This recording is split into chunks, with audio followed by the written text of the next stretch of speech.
Hey, everybody. Welcome to the Power Producers Podcast, where we are refining and redefining the sales game and talk about redefinition.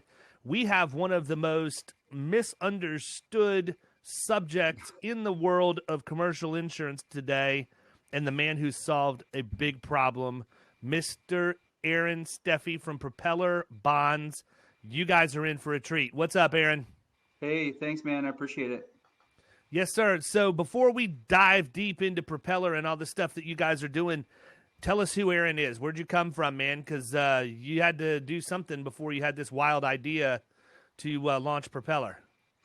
I grew up in an insurance agency, so I guess that's like kind of first and foremost. Like I remember like sending like actually having to lick envelopes and use a typewriter and mail out renewals. So I grew up in an insurance agency in the Midwest, just around Indianapolis, Indiana. Several years ago, I now sit in Philadelphia, but grew up in kind of an Eerie Insurance agency, which down in Florida you may not know a bunch about, but they're big regional up here in like Midwest, Mid-Atlantic. And Oh yeah, no, they stop just shy of Florida, like everybody else. You know, Yep. Erie's an awesome company. Their agents are drinking the Kool-Aid for sure. Probably the closest thing we have to Erie is we have an auto owner's contract, and I think those two companies are very, very similar. Yeah.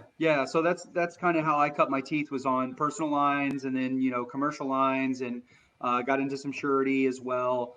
Went to school down at Ole Miss and thought I was going to do anything but insurance. And once I graduated, went home for a bit and just worked in the agency while I was trying to figure out, what the heck to do with my life. And wound up loving insurance. Found kind of a niche in like sales, marketing side of things, which I really enjoy. Hate service, and so I learned very early on to like that. There's a delineation of things within an agency that need to be done, and not to try to like fix your weaknesses, but to more focus on your strengths. So we found good service people, and I stuck to the sales, and then got into some M&A activity. Later on, got into the technology side of thing, and that's how we kind of like, I slowly morphed over the course of time into Propeller. How did you end up at Ole Miss? That's Yeah, what that's I a was great going to say. question. By the way, absolutely beautiful campus. Yeah. I mean, I think at that age, that was probably like higher on my priority list than it should have been. Is like the fun that could be had and whatnot. So we went on like a big college tour. I kind of wanted to. I had an idea that I may wind up working in the agency. So college to me was really about like getting away, and going and doing something different, and before I come back home and get right back into the agency. So it would have guaranteed my parents would never invite me to work in the agency after going to college. Yeah, that's what that's kind of how it worked out. And then we opened up an office in Cincinnati, Ohio, and then we opened one in Philadelphia. So I had family in Philly, and I'd been back and forth kind of between Indiana and Philly. And so I moved to Philly, and then we started to kick the tires on like selling the agency. And I think at that point in time, I was like a little bit, I don't know, maybe a little bit like kind of scared of my resume. Like I'd only worked in a family-owned agency. I was like, what are people going to think of that? And so I went and did an MBA program at Villanova here in Philly, and that really opened my eyes. I got to network with a lot of different people, and throughout that program, got introduced to like the technology aspect of things through some people in my class, and realized like. Got to networking more and more, and realized, like a lot of InsurTech that I had seen, it was led by great tech people, but not necessarily by great insurance people. And sometimes I felt like these new InsurTech companies that would come out, they were only solving like a fraction of a business problem, or a very small like segment of a problem. And I thought that maybe using my brain and a couple other people we brought into the company, we can talk about, that we can maybe solve like a really serious problem within the insurance industry. Yeah. I think it was funny, man, when you talk about the deer in the headlights moment about being a little bit scared of your resume, all of a sudden the chugging 6 beers from a helmet in the courtyard doesn't have practical life application, right? That's exactly right. Like I think that was what it that's what prompted me to do that. And I don't even know if it would have helped, but for me, it like made me feel better about, having an advanced degree, at least to show maybe a future employer if we sold the agency that like, hey, this guy, he didn't just kind of like, sit around in a family agency. He had the Right. gumption to go Waiting do for a something. handout. Yeah, Right. yeah. So that was kind of something I did, but it just spurred more curiosity than anything, and met our technology partners, and yeah, and kind of, I would say the rest is history, but we're still kind of writing the story right now. So Yeah, man, um, history's not even started for you yet, my friend. yeah. I do have a question, though, very serious about Philadelphia. Which cheesesteak is it? Well, so I would say like I don't know. And by the Like, way, this is I need to qualify this question. mhm. I've probably had all of them. Okay. So my wife's from Jersey. My wife's from Jersey, and we fly into Philly every time that we go up to visit family, and we have a 100% steadfast rule Okay. that I will have a cheesesteak on the way from the airport and on the way to the airport. Have you had on the way Like to in the car, airport? The way hang to on a the second. airport is a bit dangerous, but there's Yeah. D'Alessandro's. Have you had D'Alessandro's? Yes. That's quality. The best, in my personal opinion, is, and most people in Philly like don't. It's not like we eat cheesesteaks every day, but Right. if would you go to love But it. you do love John's, your pretzels. yes, You do love your pretzels. facts. If you go to John's Roast Pork and get the Ah. cheesesteak at John's Roast, so John's Roast Pork or roast pork sandwiches with broccoli rabe is like another big Philly thing that is a lot less heralded. But you go to John's Roast Pork, but you get the cheesesteak, and you won't regret it. And it's this little, it's little tiny little hole in the wall place in like the factory lands. It's just like total grimy spot that has awesome cheesesteaks. Well, I'll go ahead and throw this out there.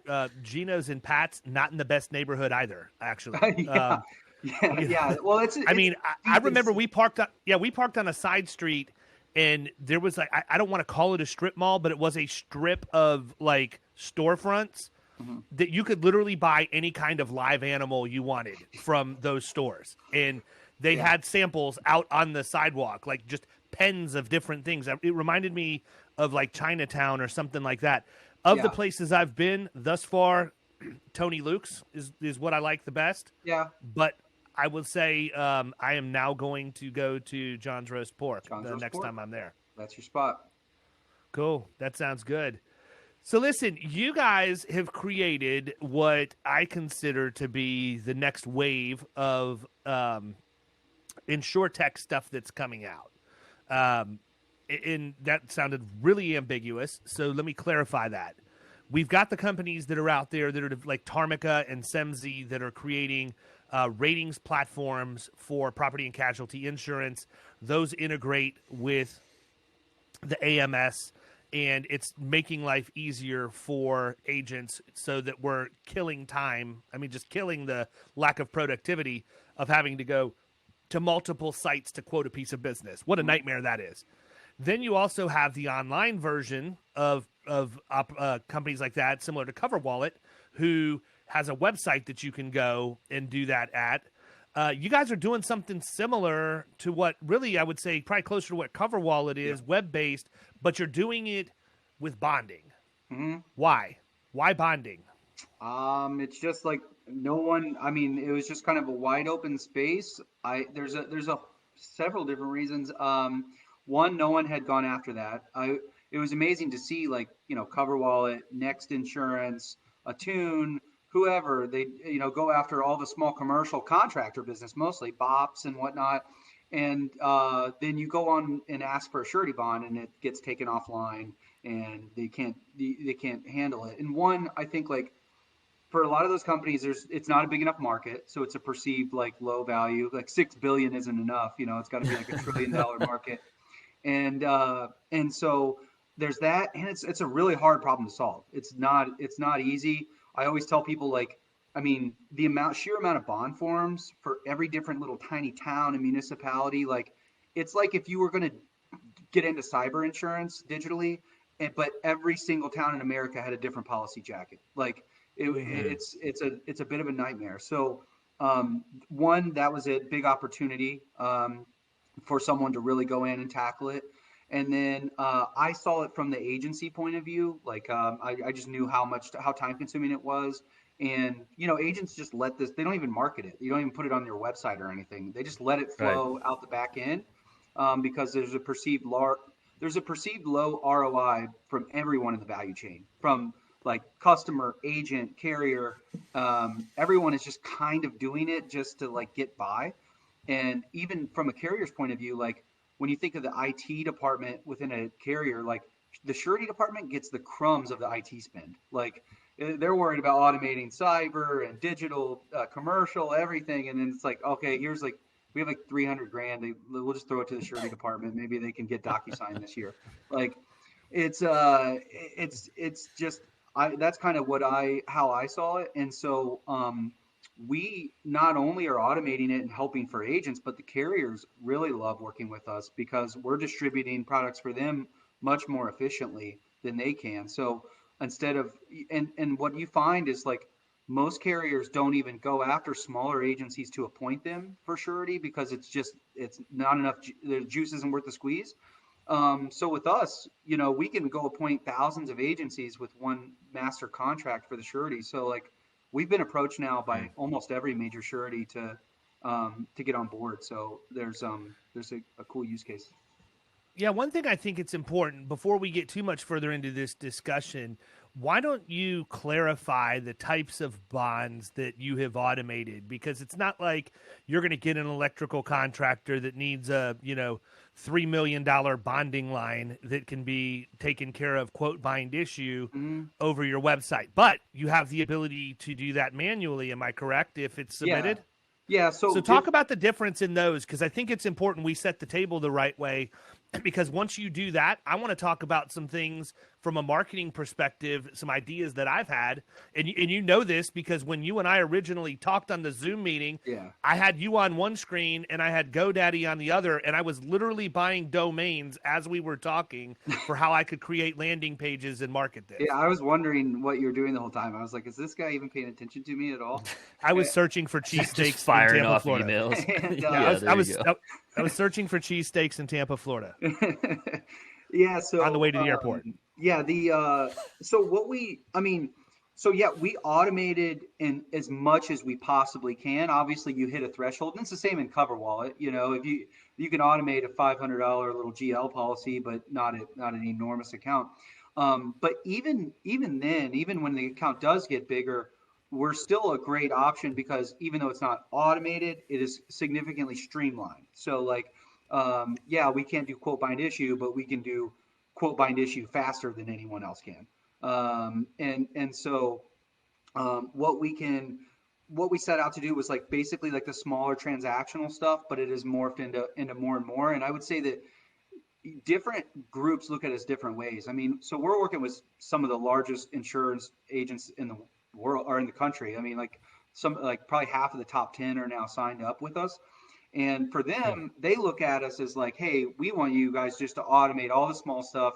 We lose so much money even looking at this. But for the smaller agents, we could be a bolt-on surety bond vertical that like, okay, I don't have the markets, I don't have the expertise, but do have a great like hometown presence. Contractors know me, local municipality, local law firms know me. So I can bolt on Propeller and they can help me look like a great surety bond agency overnight kind of thing. So I guess we can be different things to different people. I think that's what's cool about our product is that it is so adaptable, that, you can submit a $5,000 bond or a $500,000 bond and we can be there to help you streamline that and get it out the door quickly. What is the most commonly procured bond as it stands right now? What are most people using the platform for? And I realize it's sprinkled across several smaller ones, but I mean, what do you see? Give some people some examples of things you're taking off of their plate and making their life easier over. Most common, like as far as number of bonds, it's got to be like contractor license bonds.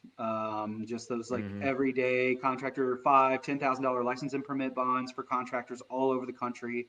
ERISA bonds. There's something like 500,000 401k plans in America. Every single one of them has to have an ERISA bond on it. Those we see a lot of. And then I think and then auto dealer bonds. But what we're morphing into seeing more lately is like janitorial, fidelity, business services, third party crime bonds that, basically is like after hours, or if you have a contractor in your house while you're not at home, they're not, stealing your watch, stuff like that. So there's some bonding around the crime and fidelity piece that we're starting to see an uptick in. Obviously notary.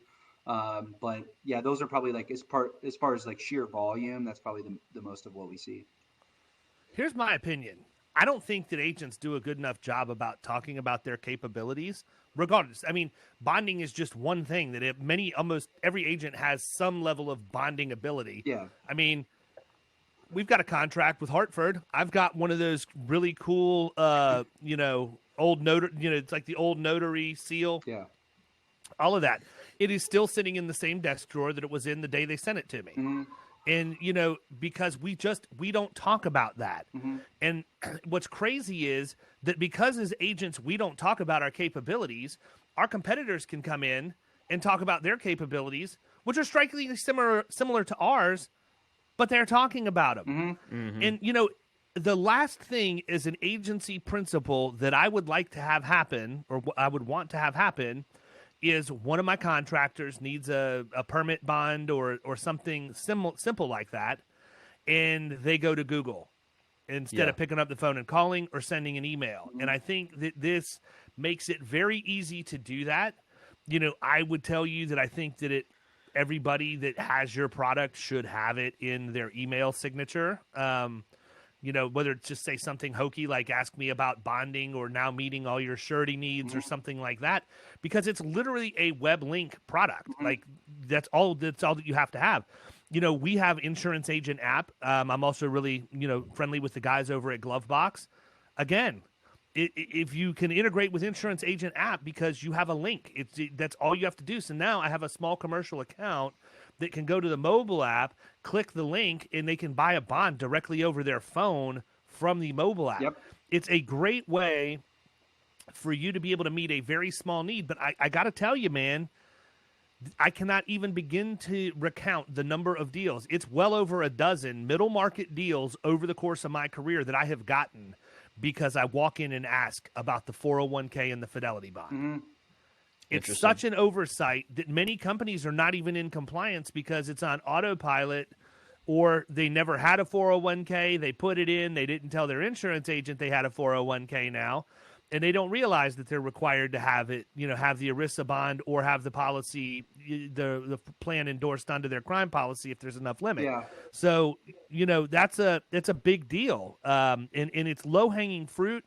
And it's so low hanging that nobody thinks there's any money in it, and so they don't ever talk about it, right? Because God only knows we should only handle the client, the needs that our clients have that are going to pay us the most money. We don't want to handle the small stuff. We're above that, and I think it's interesting because everybody is looking at this. It goes back to what I've said time and time again. I actually put some content out. I don't know that this one has hit. I think it hits next week, but I published a blog post about how people's their own mindset is what's costing them money. It's not the products or the things in their agency, and it has to do with the difference between an abundance and a scarcity mentality. And people people looking at these small bonds and everything, and not taking, just grunting and groaning every time they have one come across. To me, it is a scarcity mindset. And you have taken that and flipped it on its head and turned it into something that could be an abundance mindset and said, you know what? Give me all of it. Yeah. Give me every ounce of that, and I will win through death by 1,000 cuts. But here's the thing I want every agent out there to hear about right now. When you sell that bond, you get data. And just because, if you're marketing this the right way, how many notaries do you think there are in the state of Florida? I know nationally. Do you think they drive nationally? There's millions. Yeah. Do you think they drive cars? Do you think they live in houses? Yeah. I mean, So now you get data, you dump it into a CRM. So you sold somebody a bond for $100 and it wasn't worth your time. Well, that excuse is gone because it's quote bind issue. You actually have a very nice lead magnet for your personal lines division, or maybe if you have good enough SEO and you get people finding you on Google, you end up bringing in small contractors, big contractors. I don't know. I just know this. I know the guys that fish with nets catch a lot more fish than the ones who fish with poles. Yeah. Yeah. Yeah. I think your point about not talking about it is key. I mean, I'm guilty of that for sure. I mean, something as simple as just having a drip campaign out that sends it out to especially all your contractors.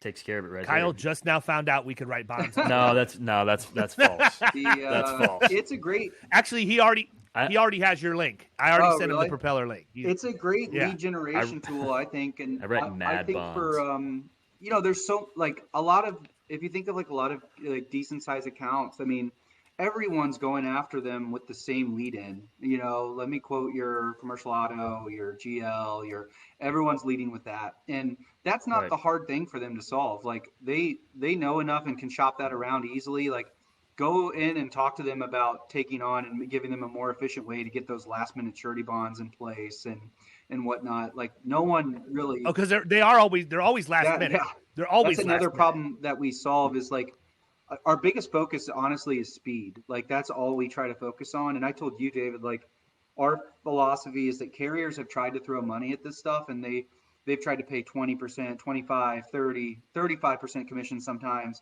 And it's like, it doesn't matter whether you pay me 20 or 40 bucks on $100 bond. If you make me spend an hour doing it, I lost. Yeah. I don't want to do this. Like, right. And so our whole thing is speed. Like we monitor keystrokes, try to eliminate as many keystrokes as possible. And that's how you can really make it like an opportunity instead of a nuisance. So on that note, talk a little bit about what the buyer's journey looks like. So there's kind of two different potential buyer's journeys. So there's one where they self-service and they go online and buy the bond themselves. We have a live chat instituted with our underwriters behind it. So like our surety underwriters will actually help your customers buy bonds from you. And so it's kind of like in the cover wallet example, if the customer could use that chat and they help them through the entire buying purchase. And so what a customer would typically do is they would go hopefully to your website or through an email signature link. They would land on your branded URL. They would search for their bond, chat if they needed some help finding it or something along those lines, input their information, which is the bare bones information we need. And then they can pay by credit card, debit card, ACH. They can set it up to auto renew if they like. And after post-purchase, once the payment's been made, they get it. They not only can download the bond instantly, but they get an email that's also white labeled for the agency that would say something like, thank you for your purchase via Florida Risk Partners powered by Propeller. There's even a paid receipt in there that's white labeled for you. So like everything, my like kind of tagline in my demos is, we make it powered by Propeller, not overpowered by Propeller. And that's one thing. Like I look up to Cover Wallet in a lot of ways, but I think we've done a much better job of like putting ourselves in the very back of the bus, and letting the agent's brand steer the bus. And so that's kind of what the purchasing journey looks like for the customer. But it can also, like, how long does that take? I mean, we have a video on YouTube now called Bond in 60 Seconds, which is like someone buying a Texas heavy highway bond in a minute. Wow. And it comes electronically sealed, signed. I mean, I hope you got Nicolas Cage to do that video for you. Bond in 60 seconds. Yeah. So we can. I mean, it depends, honestly, Kyle. Like, I mean, someone that has trouble, and isn't quite sure what they need. There's some more complex bonds, obviously, but so 1 to 5 minutes. Sure. For an agent that knows what they're doing. Yeah. Like 1 minute. I mean, quick and easy. And that's the other part of the purchase process. It could still be a customer calling the agency and you do it for them over the phone, but it's done in 1 minute and they have it in their email and you say, thanks for calling. Like there's a couple different ways to have it done. Nice. I can tell you the email receipt is well done. It looks exactly as Aaron described as an agency principal. A lot of my peer group gets a little bit weird about not having their name front and center on everything. And so as a result, they become apprehensive to use those products. I think it's really kind of crazy because I'm not going to improve efficiency and add a lot of profit to my bottom line because it's not my name at the top of the thing. I don't care about that. People don't buy from Florida Risk Partners. People buy from David, period. It doesn't matter if it's Propeller, it's Florida Risk Partners, it's Florida Wedding Insurance, or any of the other crap that I have. They're buying from David, period. Or they're buying from Kyle. And so, number one, get that out of your head, people. You know, this is the way the industry's going. You can either go with us or you can wave as we leave the dock. But once the boat's gone, you can't swim to us. So this is what's going to happen. But at the end of the day, I felt really good about how you did it. I don't have any of those apprehensions, but I did read it because it's the first one that we had come through, like, boom, literally. And I'm just thinking to myself, actually, I did. I told my wife, this is pretty slick, man. I like what they're doing. So to that end, do you have like a really good success story as somebody who maybe did nothing at all with bonding until they engaged with you? And look, I get the fact that you guys are sort of new on the scene, relatively speaking. Anybody that's been an early adopter that's just crushed it that you can think of that was a huge success story? Yeah. Which, by the way, I also understand that nobody ever calls to tell you when they have a huge success story. It's usually probably to complain about something. Yeah. Although most of our agents are pretty cool and give us some good, some good reassurance every now and then. A couple different, man. There's so many actually. Well, good. Share a couple of them then. We got plenty of time. A gentleman named Chris Hartnett. I'm blanking on the name of his agency right now in Birmingham. He basically did no bonds prior to us, but had great relationships with like the ABC in Alabama and some other association groups. And he basically bolted on Propeller to his agency and has been running with it ever since. And we get submissions from them all the time. Now he's into larger contract stuff and doing some great things with us. So time out for a second. I got to tell you this, and I apologize for interrupting, but I would be remiss if I did not tell you this right now. I really, really hope that your marketing campaign, and if it's already there, then I apologize, I haven't seen it. I really hope that it says something like this. If you want your agency to fly, it's time you bolt on a propeller. I like it. I hope you have that. Yeah. There you go. If we need to get a full-time marketing person first. And so that's like, I'm not the cheapest, but I can get you results. I like that. We unfortunately need results and cheap right now. But they've done a great job. And then a couple of other agencies that were larger agencies, like larger property casualty agents, but just didn't have much of a bonding department. Dwight Andrus agency in Louisiana has crushed it with us.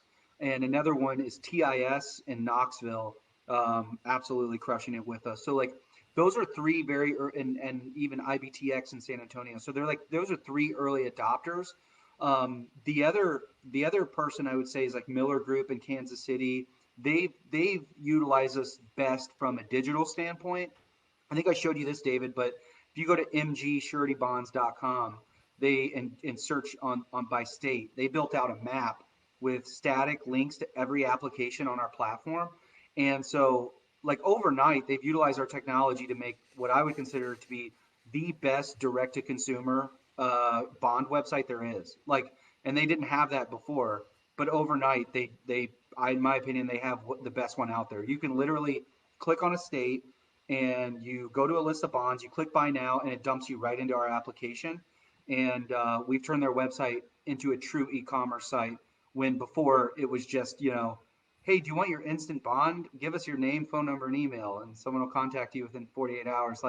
And we've completely, changed that. So those are a handful of examples that come to mind.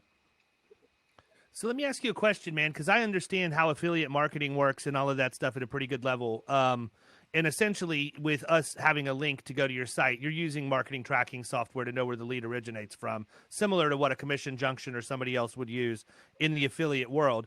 But as you're talking about that, my mind is spinning, and I just want to make sure that I understand. So talking about the group in Kansas City that built that, it was probably as simple as them literally just going to your site, clicking on every single form that could be there, and then just copying that link, creating a hyperlink, and superimposing it into a map format or something along those lines. It's not like you needed to have a full-time programmer to develop those links and everything for you, right? Because the tracking mechanism, the tracking token would have transferred over, and it would simply be an extension on the HTML or the domain, as opposed to changing the whole domain completely. Not quite what you said, but close. But we actually did it easier. So you typically just right-clicking and copying the link of the application won't work, because we start a session every time so we track consumer behavior and how far they get throughout the process. What we actually do, and we can do for any of our agencies, we can give you an Excel file of static application links for every single bond. You don't have to go one by one. We'll just fire you off an Excel file and say, hey, David, like, here's every bond on our platform in Florida. Like, go nuts, make a map of Florida, and the person can click by county, and every bond that is offered will be there, and they can jump into the app. So we can just give that to you as a big Excel workbook, as opposed to you doing it one by one. David Lefevre hates the fact that you just told me it was that easy, because he will be building that tomorrow. I don't know him, but I love the last name. Yeah, he's my that's our in-house programming guy that does all of our CRM stuff and everything. But yeah, you want to talk? You were talking about high energy and trying to keep up. That guy right there has probably added a head of white hair since he started working directly with me, because I have him running 1,000,000 miles an hour all the time, which is good. Good for both of us. So, what would you say then? I'm going to take it the other direction, and I ask you the biggest success stories. What do you think the biggest roadblocks are? Like, you talk to somebody like me. I'm interested in what you have to say. You think that everything's going to work out well, and then nothing ever happens. It doesn't happen like that a ton. I think what the biggest challenge I have is when I do a demo for an agency, like, the adoption rate is, I don't have the data, but anecdotally it's like 9.5 out of 10. Like, okay, you're gonna. Well, yeah, because we're all bass. Every single one of us is bass, and you've got a topwater lure dragging across, right in front of the lily pad I'm hiding under. Every agent out there falls subject to shiny object syndrome. Well, so that doesn't surprise me I would say, it's shiny object for a reason. It's better than what there is. It's just a fact. Like, there's absolutely, I don't know how you can even argue it. No, like, absolutely, it's 100% better than anything out there. And so and so what happens is the agency owner I demo for or anything, they're like, oh, well, yeah, you're going to make this for me for free with all my brand and everything. Yeah, give it to me tomorrow.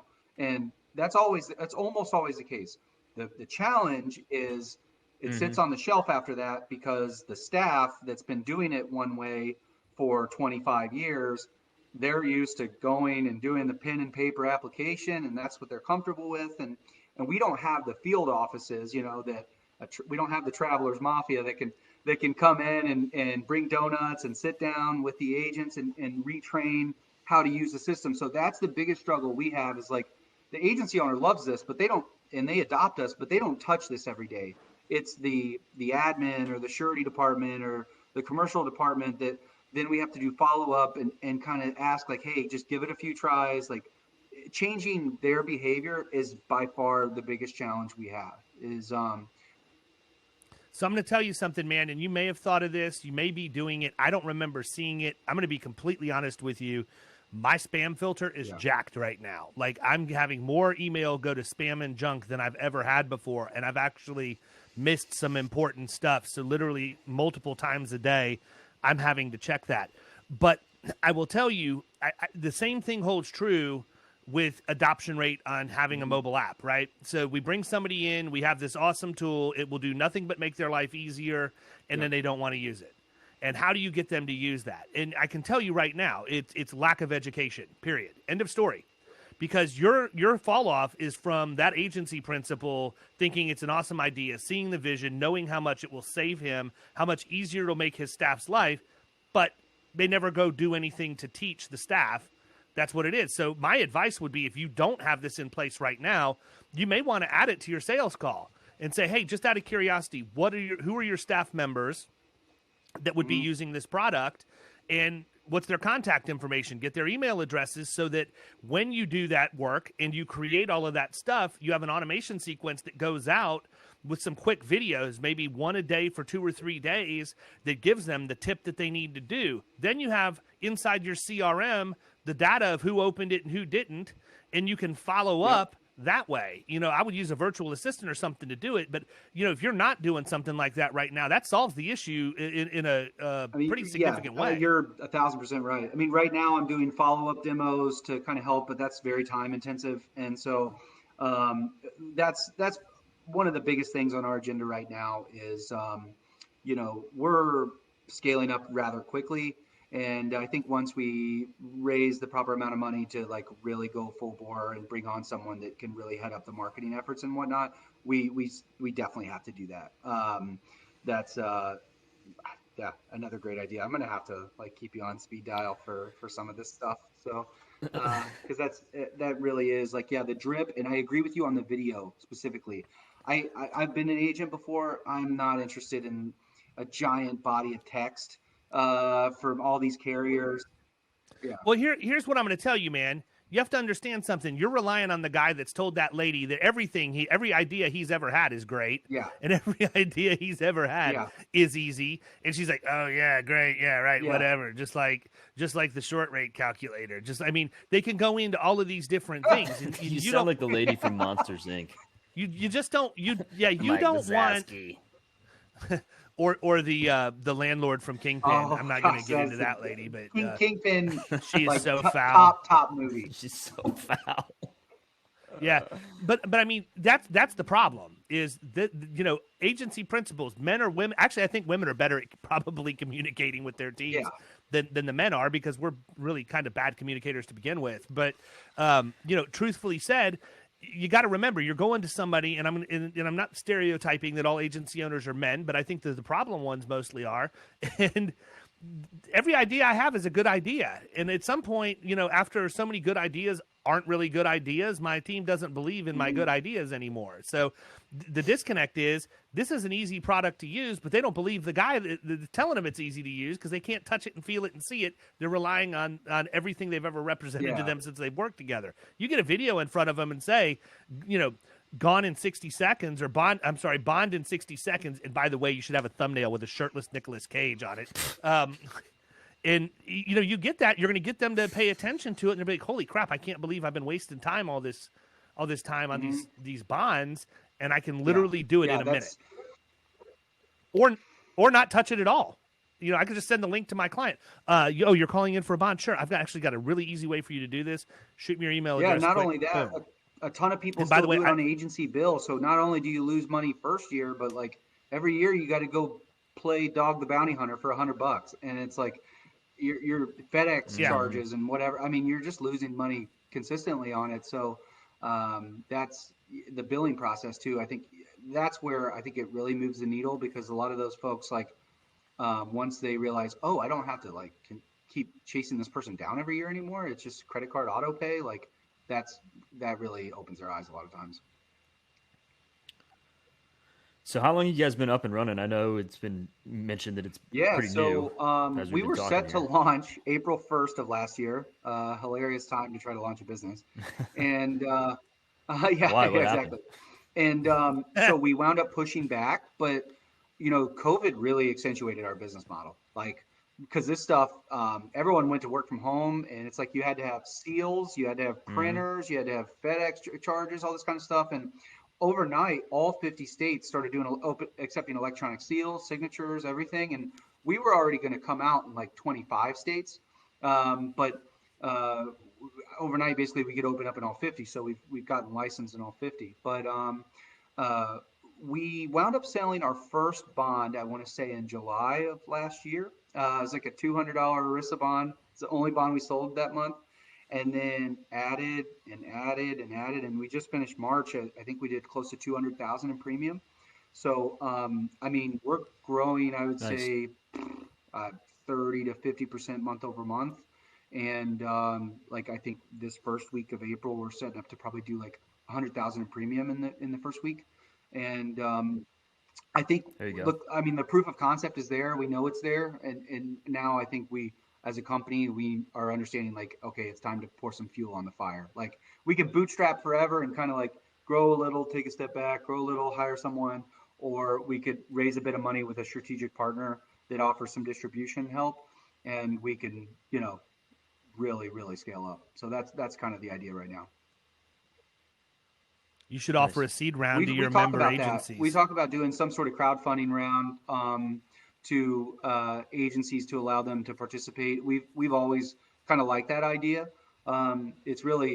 It becomes more up to like the lead investor in this kind of thing where they have to decide like if they're comfortable with that or not. So, but I'm very interested in that. Like our whole Yes, that lead investor, they hate those darn agents that want to invest in a company and give Yeah. them immediate distribution. What a I horrible know. idea, Well, Mark our Cuban. whole shtick is like for agents by agents kind of thing. So like, we'd love for the agents to participate in it. And, we're not even we've had some big reach outs to us to sell direct, and we've even said then like, well, we'll do something with you guys, but an agent has to be in between us. So like, we'll slide an agent in on a big national program if they want to be and they want to be like the servicing person on that. Like, we'll slide them in on a big national program just to make sure there's an agent in between us. So, yeah. Well, I know what the $1 million question is. Actually, there's a couple of them that we have not addressed yet, and it blows my mind that we haven't, but probably should go ahead and handle this now since everybody's probably still listening. We already talked about cheesesteaks, man. No, the pop culture references of Gone in 60 Seconds, Kingpin, and all of the other things that we've brought up have been fantastic in this episode. But talk about compensation, because we all know that the agents want to know at the end of the day how much is this going to cost me. So there's two questions. I'm going to ask them both at the same time. Number one, how much does it cost anybody to get engaged with you? Because there are people who have quote bind issue platforms for other products that require an agency to buy the ability to use them for their products. So talk about that. And then number two, talk about how the compensation works with Propeller relative to what an agent would be getting if they were to go direct. To get started with us, there's nothing. So anyone can sign up, kind of like the cover wallet model you mentioned earlier. Anyone can sign up, and we're automating the sign up process now. I've still been doing like pen and paper contracts, which is terrible. But we're using HelloSign, and we're about to roll that out pretty soon, where you can self onboard, watch a video on LinkedIn, and get bonding immediately. So a little color around that. I mean, we really are a technology company, an insurtech company that's powered by surety folks and whatnot, and staffed by surety folks. The only reason we became a wholesaler is just to be able to make money, because we identified that there's just not really a good SaaS model for this, in our opinion. Like if I approached you, David, and said like, yeah, you can have this, it'll be $500 a month, and we can do it that way. Like you're not going to do it. You don't do enough surety. Most agents don't. There's only a couple hundred agents in America that would probably go for that. And so. Well, yeah, it doesn't leave me any money to market it, right? Now you've given me the ability to go use my money to market your product, and we both that's essentially win. it. So then to part two, what we do is pretty impressive. Like, we pay standard, what we would consider to be standard commissions from surety markets. So on commercial, we're paying you about 30%, and on contract, we're paying you about 20%. Typically, when you're dealing with a wholesaler, you're going to agency bill it, and you're going to get 10-15%. The reason we can do that is we've streamlined and automated so much of the process. So we don't have all those human touches behind the scenes to get it done. And then the billing process obviously is completely automated. So what happens is we use Braintree as our billing system essentially. So we collect the money when the client purchases online. The 15th of the following month, we remit you the commission, and we remit the carrier their share as well. And we're typically keeping like roughly around 15%, but it could be as low as 10%. And then we eat the 3% credit card fee on top of that. So like this is a volume play for us. Like we're not getting like rich off of single bonds. So yeah, I was gonna say Braintree's not cheap. I have a separate e-commerce business, and that's who I use for processing well, ideally, for that. when you if you get big They're enough, proud of their you're supposed to processing. be able to negotiate, but that hasn't really held up so far. So They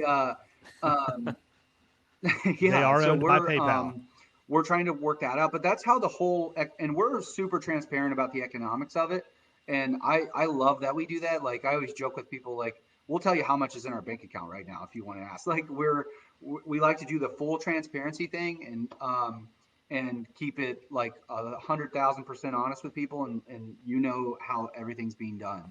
So yeah, that's basically how the economics of it work currently. I got to be honest with you, man. I think that any agent out there that's in the commercial world and has the need to write bonds, they're nuts if they don't do this. Yeah. I mean, I don't know if bonding goes against contingencies or whatever, and that might be a reason why they somebody wouldn't want to do it direct. But I can tell you, man, one of the biggest issues that I think people in our industry have is they don't assign a dollar value to their hourly rate that they work for. We waste so much time in focusing on stupid stuff that we're not making any money on. And I mean, even for us, we do the same thing. I mean, when I go out, if somebody is giving me an objection and I'm trying to book appointment with them, let's just say that I'm calling somebody and their workers' comp experience mod is 1.5. They're paying at least 50% more than their peers for their workers' comp. And they have $100,000 in manual premium, which means they're spending $150,000. It takes me 30 minutes to have an introductory call, fact-finding, and all of that. That person's not willing to meet with me. My immediate response to that objection is, oh, so you make $100,000 an hour? And they're like, huh? Well, I mean, I'm going to save you $50,000, and I only want 30 minutes of your time. So that, when I make that math work to what your hourly rate is, you got to be making at least $100,000 an hour as a company to be able to decline my meeting and feel comfortable with that and be able to sleep tonight. All of a sudden, it's a different perspective. Yeah. But you got to quantify that. And people, if you're spending time on these stupid bonds, all due respect, the bonds aren't stupid. But, if these nuisance bonds, and I've even heard Aaron say that term before, so I know I'm safe to use that one. If you're spending time on this stuff, quit. Just quit. You can sign up for free. It can be done online. You can actually build your I bought FloridaBonding.com. Like FLBonding.com is mine. I've already got all the graphics and everything done. I just got to get it built, get my white paper up, get my video up. It'll look like all of the other landing pages that we have. But once I do that, I can pop some Google money behind it, and I'm pretty sure that I can generate enough income off of the bonds alone to cover my advertising spend. And I'm getting all of those leads in the process. Right. And that's the thing. It's always what's behind it. It's not, look, I'm not going to get rich selling wedding insurance. I'm not going to get rich selling notary bonds. Mm-hmm. But if I can get the data into my CRM and then go out and market, think about that. Notaries, how many people do they see? They're notarizing documents for crime. I'm a notary. I notarized 2 documents this morning for somebody who came in from the office park. I'm in contact with people all the time. And if they're with a construction person and they're getting paperwork, notarized for something, they're like, man, you wouldn't happen to know anybody I could get a bond from. Oh, let me tell you where I went. You don't ever know where it's going to stop. Yep. Yeah. Very good point. So I don't, with no real cost associated. I've been trying to find the downside, and I haven't been able to. So our whole thing was like we tried to make the best possible value proposition you could come up with, and I think it's only outliers that can really poke holes at the value prop, I was just going to say, man, I really think that the only downside would be an agent trying to, get a quote for a product that doesn't fit the immediate automated process and getting, heartburn over that. But you've been pretty clear about the stuff that can go through and the stuff that's not going to go through right away. Yeah.